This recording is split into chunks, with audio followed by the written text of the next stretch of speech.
আলাইকুম প্রিয় HSC 2025 batch. তোমরা জানো যে 26 জুন থেকে তোমাদের ফাইনাল পরীক্ষা শুরু হবে এবং আমরা আমাদের HSC 25 Bangla final suggestion sheet থেকে আজকে তোমাদের জন্য নিয়ে এসেছি বিলাসী গল্পটি। অর্থাৎ আমরা সম্পূর্ণ বিলাসী গল্পগুলো থেকে আমাদের শিট থেকে আমরা যে বিষয়গুলো জানবো সেগুলো হচ্ছে যা জানা ফরজ নামে অংশটা, তারপরে জ্ঞানমূলক প্রশ্ন পড়ব, অনুধাবন প্রশ্ন পড়ব, এমসিকিউ পড়ব, মূলভাব পড়ব, সৃজনশীল পড়ব। অর্থাৎ সম্পূর্ণ বিলাসী গল্প থেকে আমরা এই বিষয়গুলো তোমাদের মাঝে উপস্থাপন করার চেষ্টা করব। সো আজকে আমরা শিখব যা জানা ফরজ নামে অংশটিকে। তাহলে চলো আজকে আমরা শিখে নেই বিলাসী গল্প থেকে যা জানা ফরজ অংশটুকু। সো আমি যদি তোমাদেরকে দেখাই যা জানা ফরজ অংশটুকু, সো এখানে লেখা আছে যা জানা ফরজ। অর্থাৎ তুমি যদি বিলাসী গল্পটি পড়ো তাহলে তোমাকে প্রথমেই এই গল্প থেকে যেগুলো অবশ্যই জানতে হবে এবং যেগুলো জানলে তোমার এই বিলাসী গল্পেতে 100তে 100 ভালো মার্ক পাওয়া পসিবল, এই বিষয়গুলো নিয়ে আজকে আমি আলোচনা করব। খেয়াল করো, প্রথমে এখানে লেখা আছে বিলাসী। কি লেখা আছে ভাই? বিলাসী লেখা আছে। অর্থাৎ দেখো, বিলাসী গল্পের মধ্যে বিলাসী আসলে কে? এখানে লেখা দেখো, কর্মনিপুণ, বুদ্ধিমতী, সেবাপ্রতি মহিলা। অর্থাৎ তাহলে আমরা এতটুকু বুঝতে পারছি বিলাসী হচ্ছে একজন মহিলা মানুষ এবং বিলাসী ছিল একজন সাপুরের মেয়ে। কে ছিল? সাপুরের মেয়ে ছিল এবং প্রেমের জন্য অন্তপ্রাণ ছিল আমাদের বিলাসী এবং মৃত্যুঞ্জয়ের অসুস্থতার সময় কঠোর পরিশ্রম করে তার সেবা করেছিলেন আমাদের এই নায়িকা বিলাসী। এবং আমরা দেখতে পাচ্ছি মৃত্যুঞ্জয়কে বিয়ে করে মালো পরিবারের মৃত্যুঞ্জয়কে নিয়ে গিয়েছিল এই বিলাসী এবং আমরা জানি যে মৃত্যুঞ্জয় ছিল বিলাসীর স্বামী এবং আমরা দেখতে পাচ্ছি যে বিলাসী কী করত? তারা হচ্ছে ধরা বা শিকড় বিক্রির ব্যবসা করত। সাপের কামড়ে মৃত্যুঞ্জয় মারা যাওয়ার 7 দিনের মাথায় স্বামীর শোক সইতে না পেরে বিষপানে আত্মহত্যা করে বিলাসী। তাহলে আমরা এতটুকু বুঝতে পারছি বিলাসী হচ্ছে মৃত্যুঞ্জয়ের স্ত্রী এবং বিলাসী হচ্ছে মৃত্যুঞ্জয়ের স্ত্রী তো বটেই, এছাড়া সে একজন সাপুরের মেয়ে ছিল এবং সে হচ্ছে বিষপানে আত্মহত্যা করেছিল। এই ব্যাপারগুলো আমরা জানতে পারছি। এখন দেখো, বিলাসী গল্প থেকে আরেকটা গুরুত্বপূর্ণ চরিত্র, সেটা হচ্ছে মৃত্যুঞ্জয়। তোমরা কিন্তু অলরেডি জেনেছো আসলে মৃত্যুঞ্জয় আসলে কে। তাহলে তোমরা কিন্তু এখন বলতে পারবে যে আসলে মৃত্যুঞ্জয় কে। মৃত্যুঞ্জয় হচ্ছে বিলাসীর স্বামী, ঠিক কিনা? তাহলে আমরা দেখতে পাচ্ছি এখানে মৃত্যুঞ্জয়ের যে চরিত্রটা, তার চরিত্রটা কেমন ছিল? তিনি ছিলেন অত্যন্ত উদার, নির্ভীক এবং ধীরচেতা এবং পরোপকারী এবং ধৈর্যশীল ছিলেন এবং প্রেমিক পুরুষ এবং অনাথ যুবক ছিলেন আমাদের এই মৃত্যুঞ্জয়।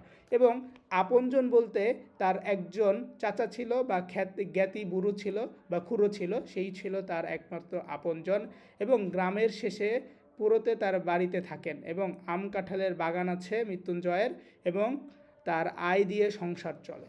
তাহলে আমি বুঝতে পারছি এইখান থেকে একটা বিষয়, সেটা হচ্ছে যে মৃত্যুঞ্জয়ের একটা আম কাঁঠালের বাগান ছিল এবং ওই বাগানের দিয়েই তার সংসারটা চলতো, ঠিক আছে, বা ওই বাগানের আয় দিয়েই তার সংসার চলতো এবং বিলাসীকে বিয়ে করে মৃত্যুর বংশ থেকে সাপুরে হয়েছিলেন। অর্থাৎ বিলাসী হচ্ছে মৃত্যুঞ্জয়ের স্ত্রী এবং যখন মৃত্যুঞ্জয় বিলাসীকে বিয়ে করে এরপরে সে হচ্ছে মৃত্যুর বংশে সাপুরে হয়ে গিয়েছিলেন। অর্থাৎ তখন মৃত্যুঞ্জয়ও সাপ ধরতে পারতেন, ঠিক আছে। এবং আমরা আরেকটু জানতে পারছি যে গোয়ালার বাড়িত খরিশ গুপ্র সাপ ধরতে গিয়ে সাপুরের কামড়ে মারা যায় মৃত্যুঞ্জয়। অর্থাৎ মৃত্যুঞ্জয় কিভাবে মারা যায়? সাপের কামড়ে সে মারা গিয়েছিল, এটা আমরা জানতে পারছি। এরপর আমরা আরও কয়েকটা চরিত্র যেগুলো আমাদের অবশ্যই জানা উচিত। আমরা যদি কেউ এই গল্পটা পড়ি তাহলে আমাদের এই চরিত্রগুলো অবশ্যই জানতে হবে। সো এর মধ্যে জ্ঞাতি খুড়ো, তার সম্পর্কে একটু জানা যায়। সেটা হচ্ছে মৃত্যুঞ্জয়ের চাচা বা কাকা ছিলেন জ্ঞাতি খুড়ো। তাহলে প্রশ্ন আসতে পারে যে মৃত্যুঞ্জয়ের কাকা বা চাচার নাম কি? আমরা বলতে পারি জ্ঞাতি খুড়ো, ঠিক আছে।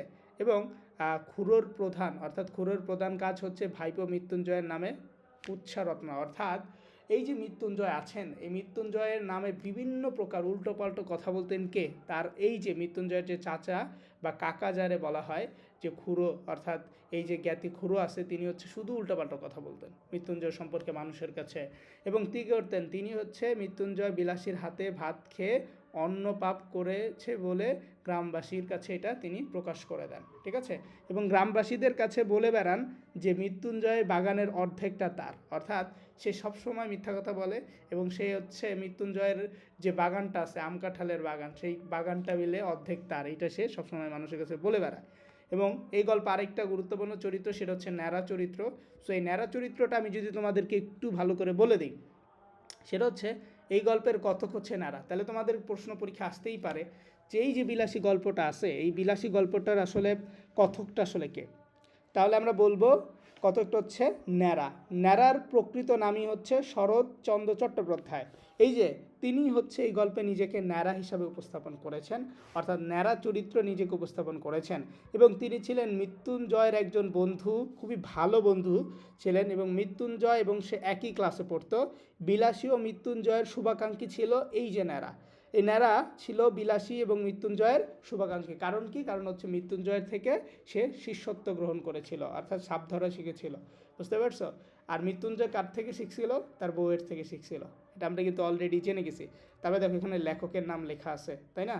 তো এরপরে এখানে আরও কিছু কোশ্চেন আছে, যেমন আমাদের এই যে লেখক শরৎচন্দ্র চট্টোপাধ্যায়, তার থেকে যে প্রশ্নগুলো এসেছিল, যেমন তার শ্রেষ্ঠ উপন্যাসের নাম শ্রীক্রান্ত, তারপর সে হচ্ছে কোনটার জন্য পুরস্কার পেয়েছিল, আমরা দিতে পারছি মন্দির গল্পের জন্য তিনি কুন্তলীন পুরস্কার পেয়েছিলেন। তার প্রথম গল্পের নাম ছিল মন্দির, ঠিক আছে? তিনি মৃত্যুবরণ করেন 1938 সালে। বিলাসী গল্পটি কোন পত্রিকায় প্রকাশিত হয়? এগুলো কিন্তু ভাই অনেক ইম্পর্টেন্ট কোশ্চেন, যেটা কিনা তুমি অলরেডি জেনে গেছো এবং জানো, তাই না? এটা তো আর নতুন করে আসলে বলার কিছু নাই। এছাড়াও এখানে যে কোশ্চেনগুলো দেওয়া আছে যা জানা ফরজ অংশে, এগুলো 100% কমন, এগুলো তোমার পড়তেই হবে। অর্থাৎ এই যে 59টা প্রশ্ন আছে, এগুলো যদি তুমি ভালো করে পড়ো, ইনশাল্লাহ ভাই তোমার আর অন্য কোথাও ফোকাস দেওয়ার প্রয়োজন হবে না। বিলাসী গল্প থেকে যা আসবে তুমি তাই পারবা। সো আমাদের এটা হচ্ছে বাংলা প্রথম পত্র সাজেশন শিট। তুমি যদি এই সাজেশন শিটটা নিতে চাও নিতে পারবা। তুমি দেখতে পাচ্ছ যে এইখানে একটা বিষয় লেখা আছে, আমাদের তারিখ লেখা আছে, এবং আমাদের তারিখ না, সরি, এটা হচ্ছে মোবাইল নাম্বার। সো এই মোবাইল নাম্বারে যদি তুমি যোগাযোগ করো, দেখো এখানে মোবাইল নাম্বার দেওয়া আছে 0181816527 এটা হচ্ছে আমাদের কি মোবাইল নাম্বার। সো এই নাম্বারে একটা হোয়াটসঅ্যাপ আছে, এই হোয়াটসঅ্যাপে তুমি যোগাযোগ করলে এই পিডিএফটা সম্পূর্ণ নিতে পারবা। আর যারা 25-এ পরীক্ষা দিবা, প্রস্তুতি তেমন ভালো না, ভালো করে প্রস্তুতি নিতে চাচ্ছ, তোমরা চাইলে পিডিএফটা পড়তে পারো। দেখতেই তো পাচ্ছ যে কীভাবে আসলে সাজানো আছে। সো এই পিডিএফটা পড়লে আমি আশা করছি যে তোমাদের যত সমস্যা আছে সবগুলো সমাধান হয়ে যাবে। এই পিডিএফটার মূল্য 140 টাকা, বাট অফার প্রায় 70 টাকা। অফারটা কত? 70 টাকা। যারা এই পিডিএফটা নিতে চাচ্ছ, তোমরা আমাদের হোয়াটসঅ্যাপে যোগাযোগ করবা। আমি আমাদের হোয়াটসঅ্যাপ নাম্বারটা এই যে ভিডিওটা দেখতেছো এই ভিডিওর ডিসক্রিপশনে দিয়ে রাখতেছি, যাতে করে তোমরা সবাই আমাদের ওই নাম্বারে হোয়াটসঅ্যাপে যোগাযোগ করে পিডিএফটা নিয়ে নিতে পারো। সো ভালো থাকবে, সুস্থ থাকবে ইনশাল্লাহ। আগামী ক্লাসে ইনশাল্লাহ আমরা আলোচনা করব বিলাসী গল্প থেকে জ্ঞানমূলক প্রশ্ন। তোমরা দেখতে পাচ্ছ এখানে অনেক জ্ঞানমূলক প্রশ্ন আছে উত্তর সহকারে।